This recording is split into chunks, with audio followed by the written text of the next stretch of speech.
अति जलद व अचूक बातम्यांसाठी पाहत रहा महामीडिया 24 सदैव तत्पर। मौजे शिंगणापूर येथे नदीत बुडालेल्या 6 वर्षीय बालकाचा मृतदेह शोधण्यात जिल्हा आपत्ती व्यवस्थापन विभागाच्या पथकाला यश आलं आहे। सुमारे 2 तासांच्या अथक मोहिमेनंतर हा मृतदेह नदीबाहेर काढण्यात आला। मिळालेल्या प्राथमिक माहितीनुसार मानस गणेश कांबळे हा गुरुवारी सकाळी 8 वाजण्याच्या सुमारास आपल्या वडिलांसोबत नदीवर गेला होता।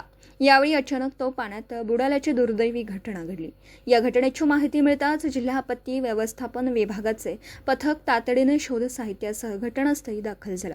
आपत्ती व्यवस्थापन पथकाने स्थानिक परिस्थितीचा अंदाज घेत तात्काळ नदीपात्रात शोध मोहीम सुरू केली। सुमारे 2 तास चाललेल्या या शोध मोहिमेनंतर बालकाचा मृतदेह नदीतून बाहेर काढण्यात आला।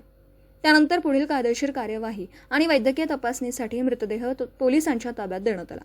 या शोध मोहिमेत जिल्हा आपत्ती व्यवस्थापन विभागाचे कृष्णात सोरटे, शैलेश हंडे, प्रीतम केसरकर, प्रथमेश येरुडकर, आदिनाथ कांबळे, अविराज बलुगडे, शुभम म्हाडगुत, सुदेश चव्हाण, अविनाश चरापले आणि साहिल कोळी यांनी अत्यंत मोलाची कामगिरी बजावली। यासोबतच कोल्हापूर महानगरपालिका अग्निशमक दलाच्या जवानांनीही या शोधकार्यात महत्त्वाचं योगदान दिलं।